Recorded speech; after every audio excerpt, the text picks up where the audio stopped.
Want to speak real Romanian from your first lesson? Sign up for your free lifetime account at RomanianPod101.com.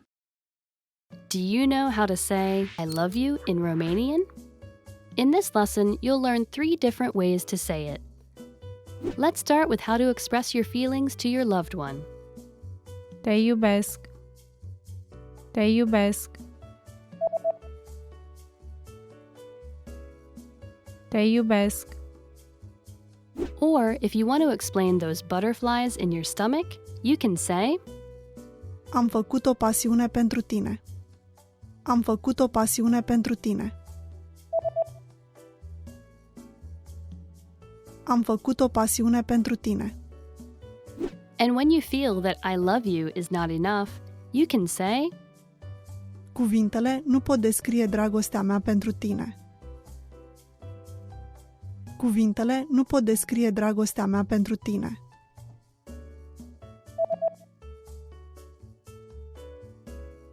Cuvintele nu pot descrie dragostea mea pentru tine. You just learned 3 different ways to say I love you in Romanian. Do you know how to say thank you in Romanian? In this lesson, you'll learn 3 different ways to say it. Let's start with the easiest one. Mulțumesc.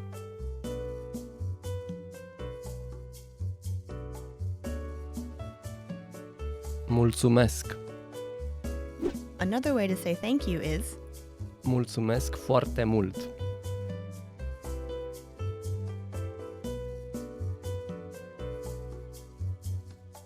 Mulțumesc foarte mult. Finally, here's a third way to express your gratitude. Mulțumesc frumos.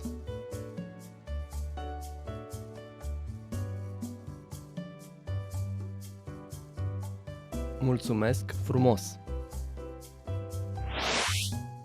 Okay, let's wrap up this lesson by recapping what we've learned. Mulțumesc. Mulțumesc. Mulțumesc foarte mult. Mulțumesc foarte mult. Mulțumesc frumos.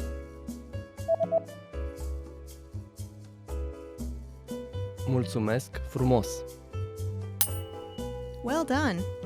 You just learned 3 different ways to say thank you in Romanian. Bună, mă numesc Masanobu. Bună, eu sunt Andreea.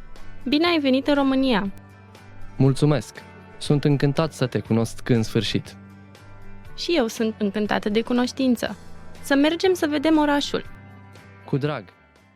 Want to speak real Romanian from your first lesson? Sign up for your free lifetime account at RomanianPod101.com. In this lesson, you're going to learn a very useful phrase.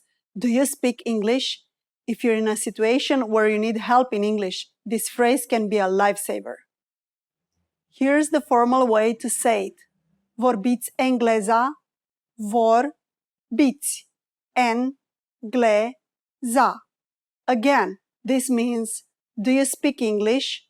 The word vorbiți is a form of the verb a vorbi, which means to speak. A vorbi is known as an e-verb because it ends in e. Most e-verbs conjugate in a similar way. We will show you how to properly conjugate e-verbs like a vorbi in future series at RomanianPod101.com. Now, let's make this sentence informal. This is done by adding ești to the end of a vorbi after you cut the last vowel e. When we do that, we get vorbești. Altogether, vorbește engleza, vorbești engleza. This is the informal way to ask, do you speak English? The responses you receive could be one of these 3. Da, vorbesc engleza, meaning yes, I speak English. Da, vorbesc engleza. Da, vorbesc puțin, meaning yes, I speak a little. Da, vorbesc puțin. Nu, nu vorbesc engleza, meaning no, I don't speak English. Nu vorbesc engleza. In all of this, vorbesc means I speak. In the last one, we have nu vorbesc, which is the negative form. It means I don't speak. Now it's time for a look at insights. If you want to ask about a different language, just change the word engleza. Here are some language names to get you started. Italiana for Italian, Rusa for Russian, Francesa for French, Germana for German. In this lesson, we're going to learn how to apologize or say excuse me in Romanian. The basic phrase for excuse me is mă scuzați.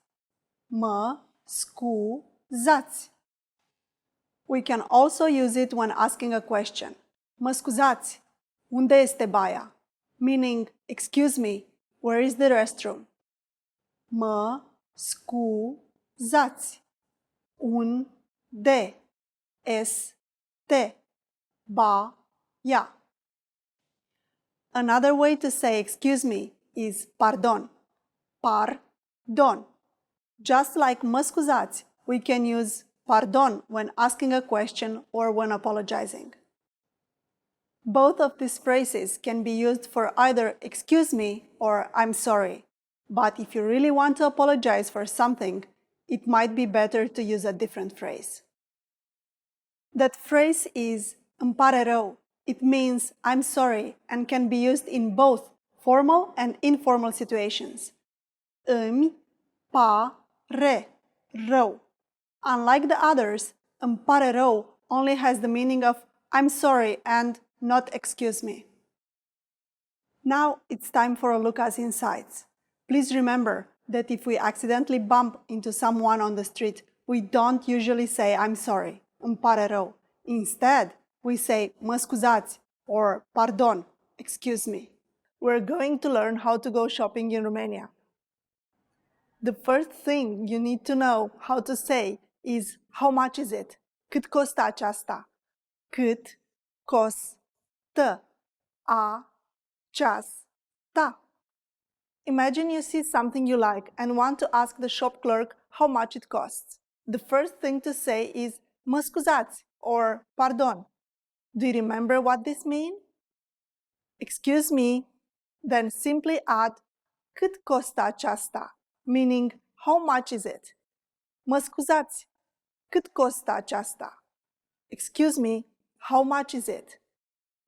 Mă scuzați, cât costă aceasta? Or, pardon, cât costă aceasta? Pardon, cât costă aceasta? If you want to be more specific when you're asking how much something is, you just need to add it at the end of the sentence. However, you need to change aceasta to acest if it is a masculine noun or to această if it is a feminine. Let's see some examples. Homemade sausage, cârnat de casă, is one of the Romanian traditional dishes.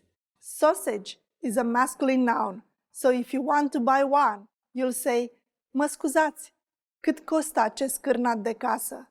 This means, excuse me, how much is this homemade sausage? Mă scuzați, cât costă acest cârnat de casă? Now, if you want to buy a shirt or cămașă in Romanian, which is a feminine noun, you would say, mă scuzați, cât costă această cămașă? Excuse me, how much is this shirt? Mă scuzați, cât costă această cămașă? By the way, for more information on masculine and feminine nouns in Romanian, check out Lesson 3 of the All About series on RomanianPod101.com. At this point, the shop clerk might confirm by saying acest cârnat de casă, meaning this homemade sausage, această cămașă, meaning this shirt, or just acesta, meaning this. When telling you the price, they will say acest cârnat de casă, 39 de lei, meaning this homemade sausage, 39 lei, or această cămașă, 39 de lei, meaning this shirt, 39 lei. Now it's time for a look at insights. A faster way to ask about the price of something is cât e, which is a different way of asking how much. For example, if you're in a hurry for a coffee, you can ask the cashier, o cafea vă rog, cât e, meaning a coffee please, how much. This is a shorter, more informal way to ask for the price.